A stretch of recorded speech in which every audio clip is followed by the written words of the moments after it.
What is up, guys? Welcome back to the Lightspeed Lawn Care Marketing Podcast. I am your host, as always, Cody Owen, sitting down with my wonderful co-host, Robert Chapa.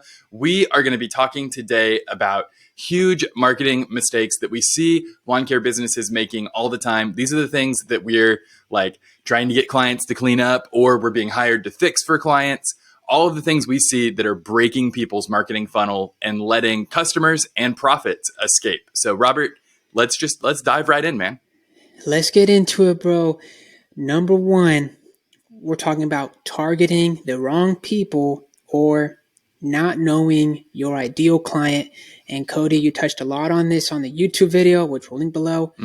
But a good point to start with is we'll figure out who your ideal client is. You might have one. I assume if you've had a business for at least a season, you have an ideal client already. They're chill. They have no problems. They want upsells and they have no problem paying for the upsell. That's the person you want to target. So figure out, okay, where does this person live? I assume they're a little bit more affluent. Okay, where does people congregate? What kind of issues are they having? These are probably not people who are looking for a lawn care service. They probably already have one, but they can always use a better one. They might have problems with theirs. They're not dependable. They're never on time. They don't like the look of the business. It doesn't look good in front of the house. And you're probably all of those things they want. And then that's where you come into play. So like, let's say you're advertising your wordage. It's going to be a little bit different. It's not going to be, hey, tired of mowing your lawn? Like they don't mow their lawn. So you're going to come at the angle of, hey, are you looking for a reliable service, a dependable service, professional guys, clean cut guys, we always have a smile on their face. You don't have an issue. You feel comfortable with them at your house. Hey, they take a picture, let you know that the service is done. I kind of went in on that, Cody. You got anything else to say on the ideal client? What I was going to say is, we use this language of the ideal client all the time. And I feel like I've explained it really well in several of our YouTube videos. But so in case you haven't seen any of those videos, what I mean by ideal client is when I say your best client, the person who comes top of mind when I say that is your ideal client. So then what you want to do from there is think about, who they are, what their interests are, where they live is going to be really key. What I would tell you is think about your 2 to 3 best clients and then figure out they're probably not outliers for their neighborhood, right? Usually people of similar socioeconomic status live in the same neighborhoods. The mortgage brokers keep people of, similar means in the same neighborhood. That's how it works. So what you want to do is then dominate that neighborhood. When you are able to focus your marketing budget, and I'm sure we're getting to this later on in the podcast, but you want to focus your marketing budget, not all over the place, where it's really diffuse and everybody sees you once or twice. You want the right 100 people to see you 7, 8, 9, 10 times when they're thinking about making a buying decision. You want to hit them in the pain points of last year with their previous company. Just like Robert was saying, they send guys on a willy-nilly basis. They take forever to do. They leave clippings. The truck looks like shit in front of your house. All of those things. You want to lean into all of those pain points that those people care about that you address, right? You can't sell them on your truck looks good and then you show up in a truck that hasn't been washed in 3 years. But you have to address the pain points, but lean into them in your marketing. People who are paying for every upsell for curb appeal care about what's parked in front of their house for an hour every week. As stupid as that is, they care about it. And that segues us into the next point of undercharging. These people are not looking for a deal. They know how that works. And people who are looking for a deal, you're going to get They're terrible clients. Terrible, dude. Always going to have a problem. Going to call you about everything. So you end up going back. It's more man hours. You just end up wasting so much time. And not only that, it just holds your business back. You just can't afford to have great employees because you can't afford to pay them enough. And Jacob Godar of Scooters Lawn Care, he says so much about this. It's not about offering the cheapest price. You should take pride in that. No, we don't play that game. because we just Yeah. can't run a business like Do that. do you want to be great value, or do you want to be a luxury brand? Like, if you want to, you're not going to make it up in volume, right? Everybody thinks that they can do this. I've done this in my own business. Everyone believes that you can make it up in volume, and it is so much more valuable to have the kind of clients who are like, you're a professional, I trust you, I want these things done, make it happen. That is so much better than the client who on every upsell, even if they buy, they're going to waste an hour of your time wanting to negotiate it down and all of this obnoxious stuff. And they're like, well, what if you threw in this for free? And then you've got like a complicated thing where you're going to end up billing them wrong. And then you're going to have to deal with that. Like, you want easy to work with clients. I have straight up told people, hey, I don't think we're going to be a good fit, because I've gotten this kind of vibe in the talks with them for quotes for our services, where it's just like, this isn't going to work. So you want to sell to your ideal client who lives in the ideal place, who asks the right questions and does the right things. And at the end of the day, your business will be more profitable because you're focusing your budget on the right people. And these people who that's the cheapskates and you're just cutting their grass, these are the same people who are going to ask you, hey, why isn't my lawn green? When all you do is cut their grass. Yeah. Yeah. They're going to complain about the way their lawn looks, regardless of how good a job you do. Like, that's the thing to know about people who are always like yelling at you about price, is that they're also going to be yelling at you about, oh, well, this doesn't look quite right. And, all sorts of other like BS that you don't want to have to deal with. Like, people who come and kick tires. My grandfather flipped cars his entire life. And he always told me that people who are like fixing to come back, or they come and want to kick tires and all that, he would just tell them to leave. He'd be like, nah, we're done. This isn't happening. Because like, there's no reason to waste your time with that kind of customer. Like, don't upset them to the point that they write a negative review or whatever, but don't get into competing on price. I need to get back to the point Robert brought up, the undercharging, because your pricing is part of your brand message. You are either communicating that we're Walmart, we're great value, we're going to do a mediocre job for a substandard price, or you're communicating we're going to do fantastic work. Your lawn is going to look incredible when we're done. We're here to maintain. We're here to do weed and fert. We're trimming bushes. We're laying out the mulch. Your home will look perfect. Or you're communicating that this is like off-brand macaroni and cheese. And so you have to choose what you want to be. And I think you should choose to be the premium provider in your market. Yes, Cody. And then you just brought us into the next section of. Hey, real quick, I want to tell people to listen to. I talked to Brian Fullerton about raising your prices on our YouTube channel not that long ago. It's probably in the podcast feed as well, but it was super helpful. He talked about the idea that like the luxury profits that everybody wants from their business is in luxury goods. You cannot get luxury profits out of being Walmart. Dude, he dropped gems in that episode. That was really, really solid. Yeah. And like it was good stuff. That pricing ties into your branding. It ties into how you look. And that's another mistake lawn care companies make, is not really caring about how they look. Maybe the truck has, like you said, we mentioned before, like an old magnet on it that's been sunburnt. I mean, if you see trucks that are wrapped, I mean, they just look so sick. And of course, it's going to take you a little bit of time. You may have to save up a little bit, but that's okay. But if you can wrap that truck, keep the truck looking nice. It doesn't need to be a brand new truck. It just needs to look good. And your employees, just maintain it. Yeah. Yeah. And it looks so much better in front of their house. And they have no problem. The neighbors want you there. And they know who you are.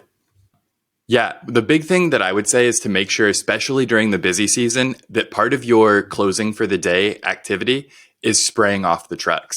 Like a light pressure wash spray just to get any, if they've kicked up grass or mud onto the trucks.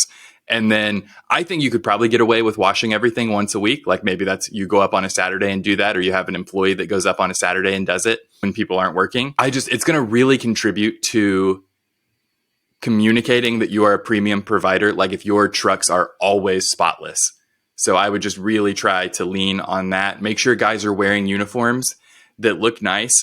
If partway through the season you're noticing that people's uniforms are starting to get, you know how you can get like the sweat stains in a shirt, or they're just starting to fade, or the graphics are starting to crack, then it's probably worth replacing them.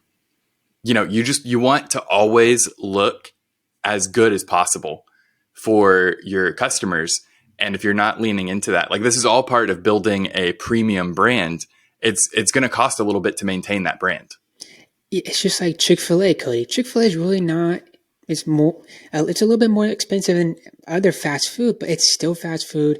And people always look nice at Chick-fil-A, right? They got the khaki pants on, the collar, and they're around grease and stuff all day, and they look great. Yeah.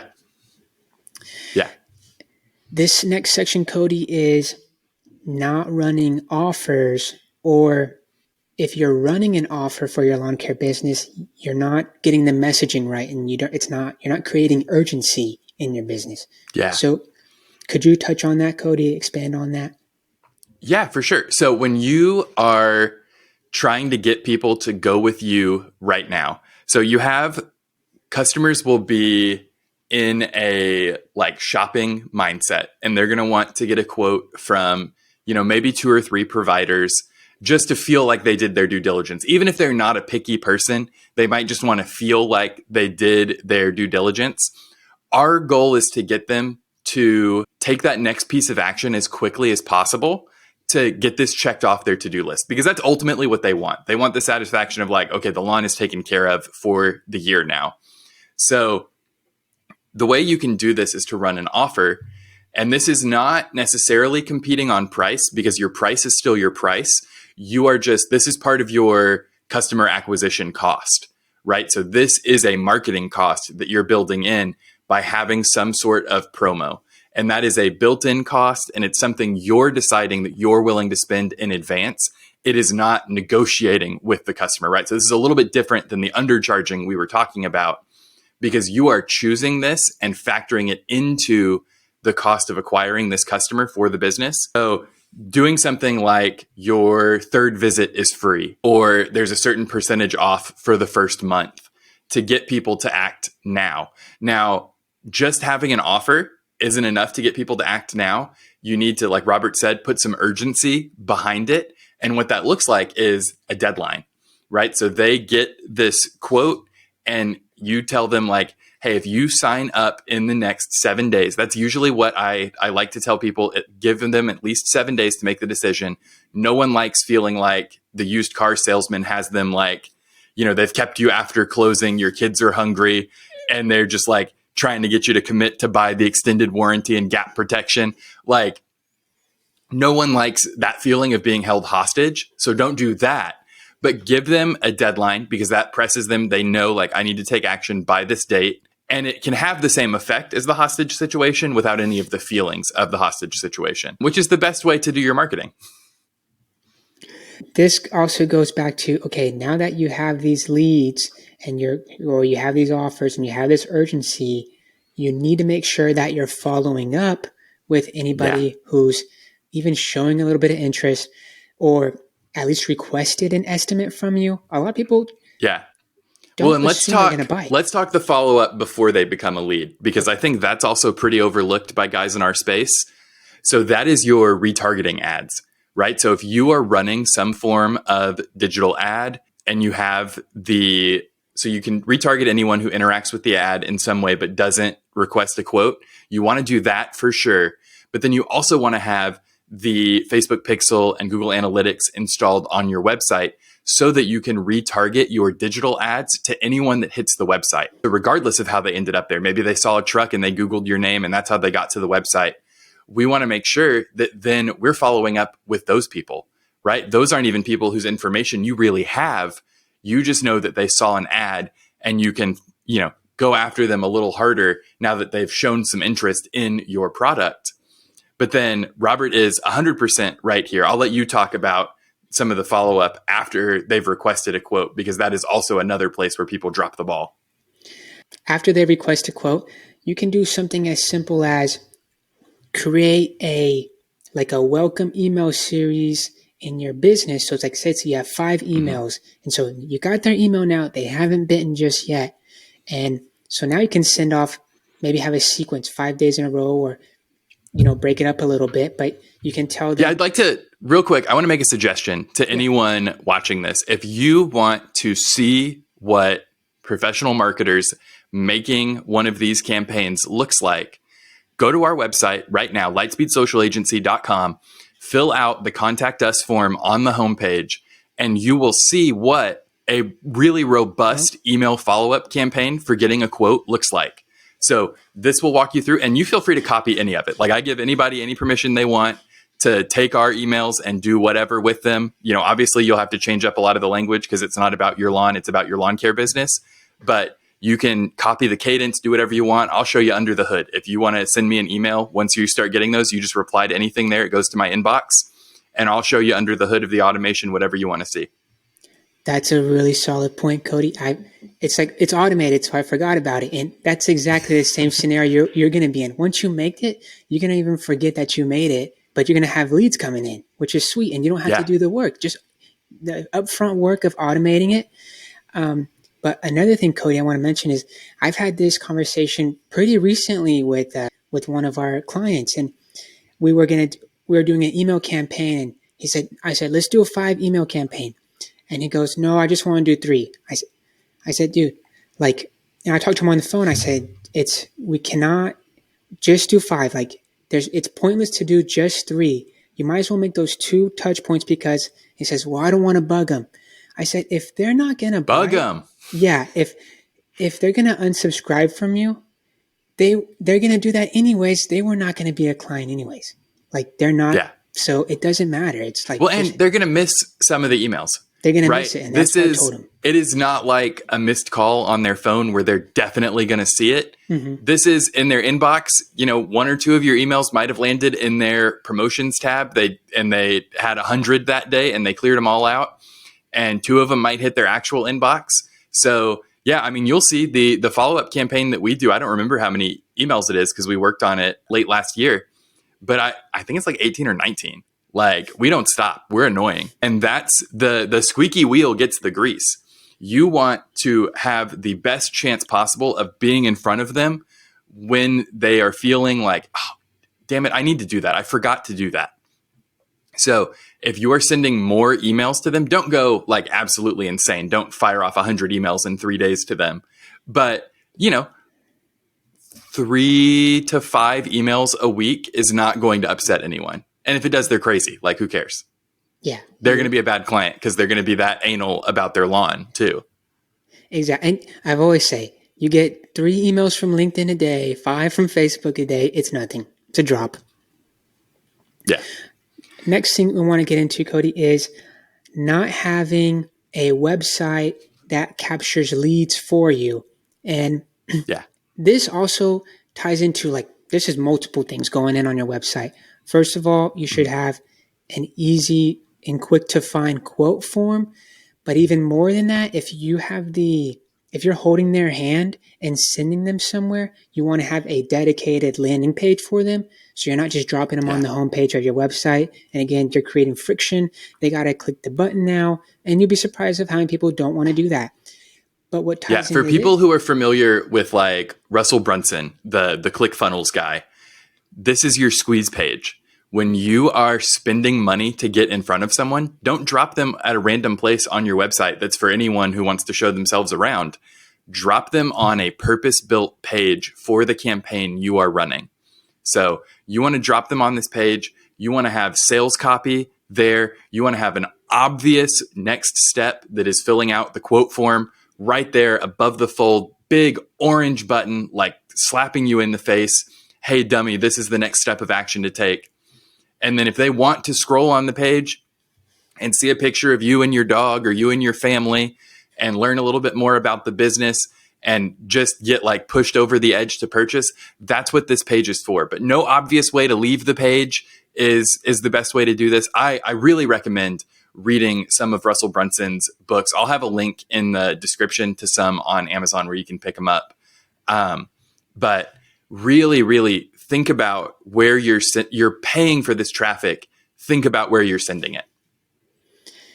And when on your website too, Cody, is the testimonials. You gotta have Yeah. you gotta have them. And I know if you just start your business, hey, how about you mow your mother-in-law's lawn or something that doesn't share the same last name as you? You've mentioned it before, Cody. Yes. That's a testimonial. I was just about, he took it out of my mouth. Get 3 or 5 of those just to where it fills out that, on your website, it's filled out and it just looks Yeah. so good. And that's like word of mouth right there. And people love to see that. They kind of have to see that, honestly. We've got an interview coming up that I'm really excited about with RealWorks Labs that does this really cool combination of like logging your work for SEO purposes on a map plugin on your website, but then it can also link Google reviews and photos to those instances of work. And it is so cool to have your reviews pop up in that way where people can see, oh, someone in my neighborhood gave them 5 stars. Like, here's a picture of the work they did in my neighborhood.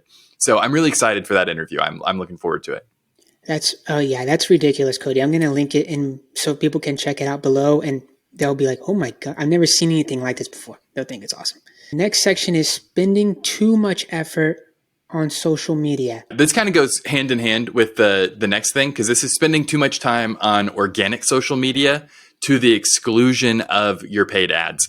Look, you can spend as much time as you want posting on your company Instagram, company Facebook page, whatever. If the number goes up and that makes you feel good, I know exactly that ego boost and that's great.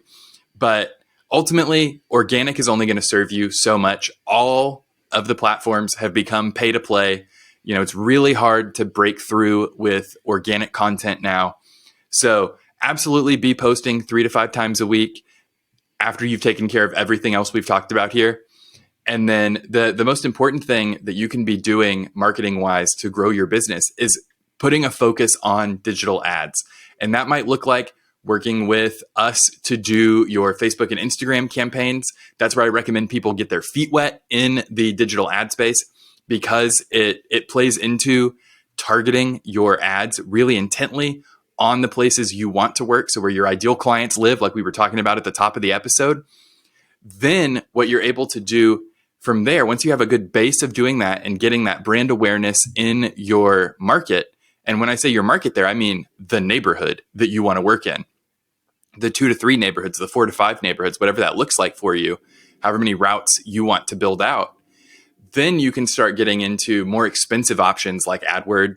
It's just called Google Ads now, but most people know it as AdWords from back in the day. But that's a little broader targeting, but it is a much hotter marketplace. Like, no one's getting on Facebook and searching lawn care in my area like they are on Google. So you're going to get warmer results, but they're more expensive. Every platform is a trade-off. We are, obviously always watching for new options. I'm just waiting for that average age on TikTok to creep up high enough that it's worth it for lawn care businesses to advertise over there. We have tested out Spotify ads and we are saying, don't do it. Don't do it. And then I looked really deeply into Hulu's ad platform to see if we could start getting into video ads on Hulu. And at first they were really choosy about who they let in. And then they decided they wanted to make money. So they started letting anyone in. And from there, I started looking into, okay, who's the audience that's getting served these ads? And there's like only 2 network shows left on Hulu that get served ads regardless of your subscription tier. And then anyone else that's getting the ads is doing the like ad supported Hulu, which is, the same thing we ran into with Spotify, where like anyone who's using the free version of this is probably not a premium customer. So I don't think that like Spotify or Hulu are the move. I don't know that they'll ever be the move.